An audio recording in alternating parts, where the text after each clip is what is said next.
ایک مغرور بادشاہ اور نیک مسلمان سے موت کے فرشتے کی ملاقات۔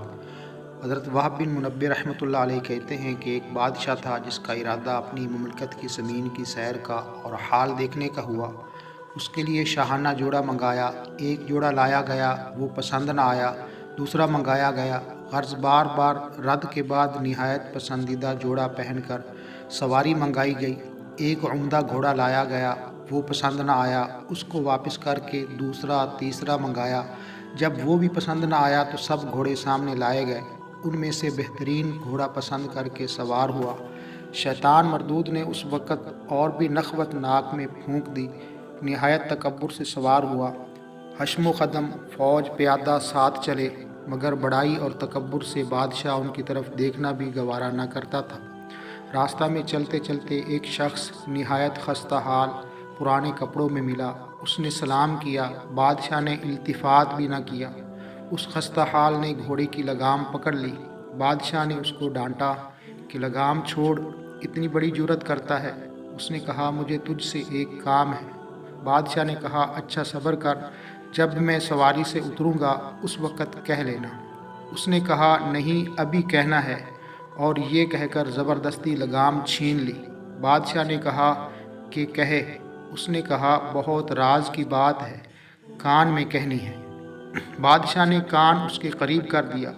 اس نے کہا، میں ملک الموت ہوں، تیری جان لینا ہے۔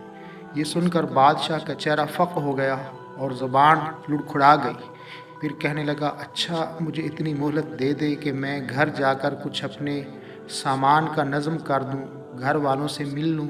فرشتہ نے کہا کہ بالکل مہلت نہیں ہے، اب تو اپنے گھر کو اور سامان کو کبھی نہیں دیکھ سکے گا۔ یہ کہہ کر اس کی روح قبض کر لی۔ وہ گھوڑے پر سے لکڑی کی طرح نیچے گر گیا۔ اس کے بعد فرشتہ ملک الموت ایک نیک مسلمان کے پاس گیا۔ وہ نیک بندہ بھی کہیں سفر میں جا رہا تھا۔ اس کو جا کر سلام کیا۔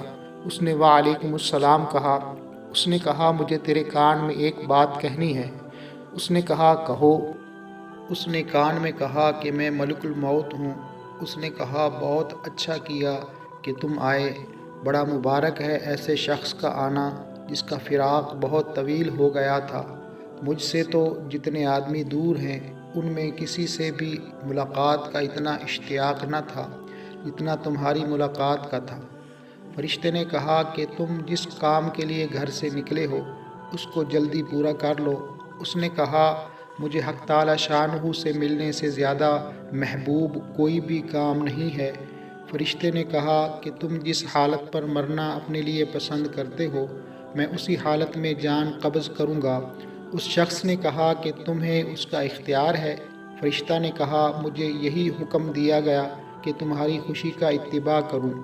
اس شخص نے کہا کہ اچھا، تو مجھے وضو کر کے نماز پڑھنے دو، اور جب میں سجدہ میں جاؤں تو میری روح قبض کر لینا۔ چنانچہ اس نے نماز شروع کی اور سجدہ میں اس کی روح قبض کی گئی۔